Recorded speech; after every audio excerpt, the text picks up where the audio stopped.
2020년 6월 12일 나는 백수가 되었다. 어느 날 눈을 뜨니 더 이상 출근할 수가 없겠다는 생각이 들었다. 그래서 불안한 미래를 선택했다. 백수가 되면 제일 먼저 뭘 할까? 가장 하기 싫은 것부터 해보자. 내 간절한 소망과 맞닿아 있는 것이 하나 있다. 바로 청소하기. 내가 평소에 꿈꾸는 집은 간결하면서도 깔끔하고 소박하면서도 기품 있는 집이다. 그러나 현실은 이상과 거리가 멀었다.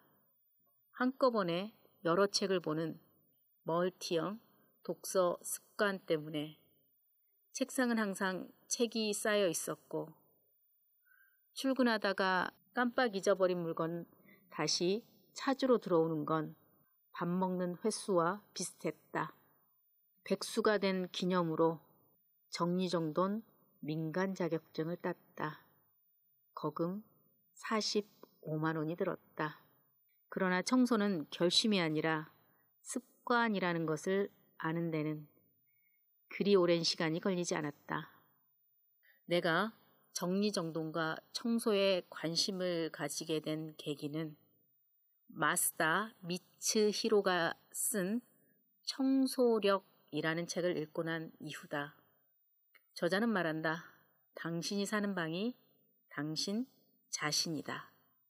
라고. 그리고 묻는다.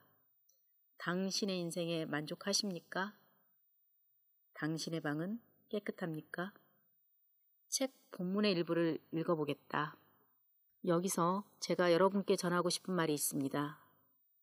당신이 사는 방이 당신 자신이다 라는 것입니다. 즉, 당신의 마음의 상태, 그리고 인생까지도 당신의 방이 나타내고 있다는 것입니다. 지금 자신의 집에서 이 책을 손에 쥐고 있는 분들은 방을 한번 돌아보세요. 만약 서점에서 이 책을 읽고 계신다면 자신의 집과 방을 떠올려 보세요. 매일 식사를 하는 식탁 위에 많은 것들이 널려 있지는 않나요? 식기를 치운 부엌 주변은 어떤가요? 전자레인지 속의 회전판은 음식물로 더럽혀진 채로 있지는 않나요? 세면기의 거울은 치약 거품이 튀어서 들러붙어 있지 않나요? 하루의 피로를 풀어주는 욕탕은 곰팡이로 가득하진 않나요? TV 위나 책장은 먼지를 덮어쓰고 있지는 않나요? 화장실은 어떤가요? 현관은 결혼하신 분은 자신의 영역 내, 예를 들면 PC 주변이나 책장 등을 살펴보세요. 그것이 당신 자신입니다. 당신이 살고 있는 방이 바로 당신 자신입니다. 저자인 마스다 미치히로는 사업 실패와 이혼 등으로 삶이 황폐화되어 가고 있을 때, 당연히 그의 방도 쓰레기 더미로 변했을 때, 우연히 방문한 한 친구가 빗자루를 들고 청소를 해준 후 인생이 극적으로 변했다. 그 부분을 읽어보겠다. 제 부활의 계기는 고교 동창이었던 한 친구의 예기치 않은 방문에서 시작되었습니다. 그 친구는 제 방에 들어서자마자 이게 뭐야? 뭐가 이렇게 더러워? 라는 말과 함께 저의 용모를 훑어보더니 놀란 표정을 지으며 그냥 돌아가 버렸습니다. 그때 저는 뭐하러 온 거야?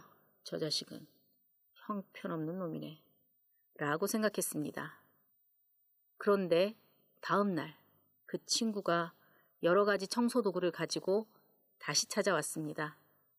너도 도와라 라고 하면서 저에게 걸레를 건네고 방 청소를 시작하는 것이었습니다.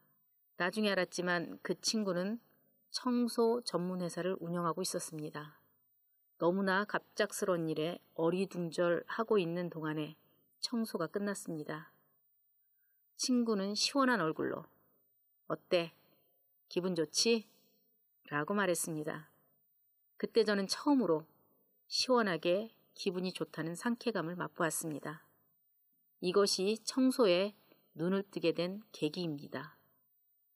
무직이었던 제가 이 일을 계기로 청소업계에 발을 들여놓게 되었습니다. 이 충격적인 체험으로 저는 방의 더러움을 방치해 놓았기 때문에 사업의 도산이나 이혼, 최종적으로 정신적 위기와 불행을 불러일으켰다는 교훈을 얻게 되었습니다. 지금은 다시 좋은 여자를 만나서 결혼도 하고 새로운 사업도 다시 시작하게 되는 등 연이어 행복한 일들이 일어나게 되었음을 실감합니다. 단지 청소를 했다는 것만으로 말입니다. 당신의 방은 어떠십니까? 나는 지금 청소하러 간다.